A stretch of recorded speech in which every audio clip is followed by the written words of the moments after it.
Loading.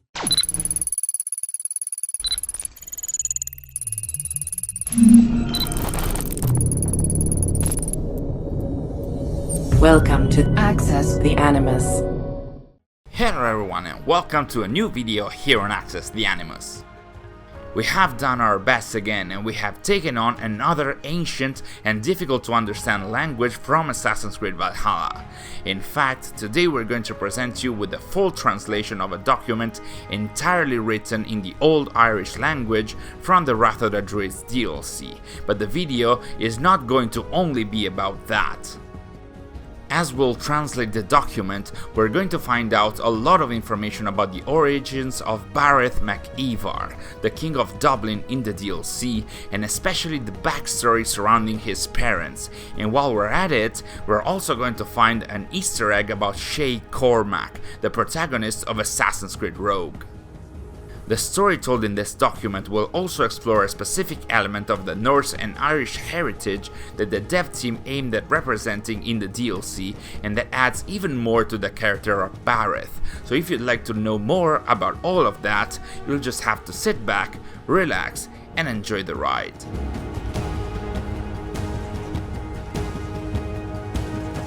So yes, as we mentioned in the intro, you can find a mysterious file written in an equally mysterious language in the Longhouse in Dublin owned by Bárid, Eivor's cousin and the king of the city. The document is found inside the Longhouse at the first floor on a shelf close to Bárid's bed, and it looks incomprehensible, at least at first glance, unless you studied one of the oldest languages spoken in Ireland. Indeed, after a brief research, we did notice that the language in front of us was actually Old Irish or Old Gaelic, that is the oldest form of the Gaelic languages for which extensive written texts are still in existence. This language has been used between the 7th and the 10th century CE, and thus it checks out with the historical period depicted in the DLC. So kudos to the dev team for attempting this, and specifically to the writers and in general the people that worked hard to try and rebuild this ancient language in the document, in order to both convey some narrative and also an Easter egg. See, we don't only rant about Wrath of the Druids, there are some parts of the DLC that we really loved. So once again, as it was the case for the Isu language and the Native American dialogues, we set out to try and translate this document, both for the sake of cracking the puzzle, if you will, but also, of course, to try and understand what it was about and what it meant. It took us a number of weeks, of course, while we were working on other content as well, but here we are, at last, with our full translation. But before we get into that, and especially in order to get a bit of context that will actually allow us to better understand what the letter in Old Irish means, we need to have a look at another document, which is also found in Bárid's bedroom, this time directly on the bed. It is a letter sent to Bárid by his wife Shay, and it basically says that she and Bárid's mother are currently not in Ireland because they have traveled to Caldarès, which was a town located in southwestern France and surrounded by the Pyrenees high mountains, which still exists today as Cotteret, and was and still is famous for its thermal springs.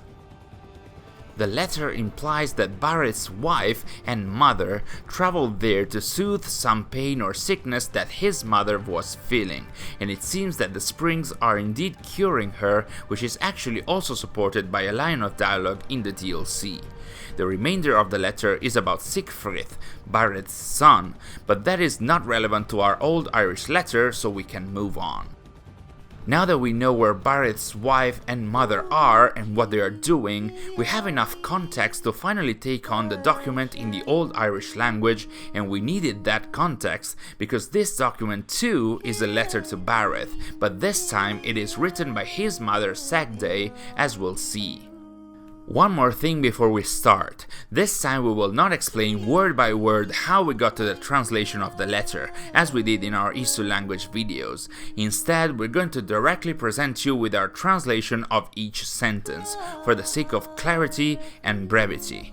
You will not have to necessarily trust us on our translation though, as on our website you will be able to find a page with the translation of almost every word from the letter, and the source from which we surmised it.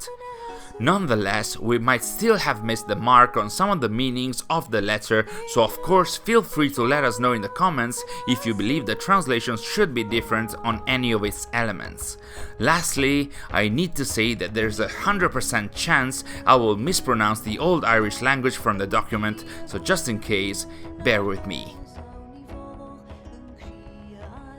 Alright, let's start with the title, which reads A Bárid a Cormac, which should translate to Bárid, my just/honest son, as a vocative start of the letter. This already shows that the writer is Bárid's mother, especially because historically, at the time of the events in the DLC, Bárid's father Ímair is dead, as it is also shown in-game. The second sentence is a classic form of pleasantry like the one we saw at the start of the letter by Bárid's wife, and literally translates to "my blessings with this written document," which we can interpret also as "I send you my blessings." The third sentence is a bit tricky and it starts with another form of pleasantry, with "Guidim se na legai siu frisin tenid," which literally should mean "I pray that you don't read against the fire," or "I pray that you don't read too close to the fire," sort of like a motherly recommendation, but it could be wrong of course, and then continues with "and I pray that its heat burns, or rather warms you as the one that bursts from my own chest for you," so a very heartfelt message from Bárid's mother. The next sentence means literally "it's been long since you talked with me," so it's been long since we last talked. And every day it is greater the doubt that I will ever see Dublin again. So here we have Bárid's mother worrying she might not ever see his son again, possibly because of her illness and pain or her age.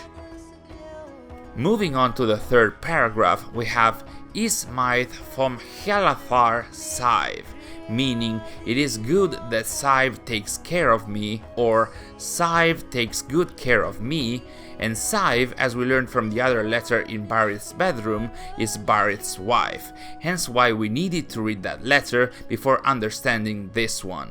So Bárid's mother, Segde, says that she appreciates Saive taking care of her, even though the necessity of listening to my stories is fading away, meaning that Saive is showing she is kind of tired of listening to the stories told by Bárid's mother. And as an example of that, Segde mentions one of these stories that she told Saive. "I told her of the day in which a man of blood, that is either a man covered in blood or a strong man, was abandoned on the road to Clonfert, and he reached me, and thus I went with him to Lothlin."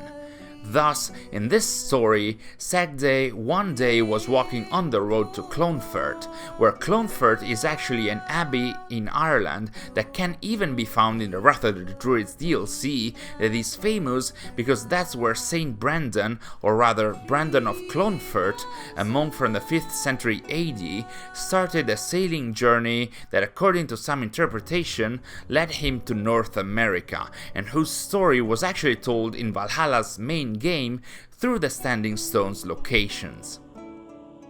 So one day Segde, an Irish woman, was walking on the road to Clonfert, and in there she met a man, a strong or blooded man, and even just that might already hint at him being a Viking.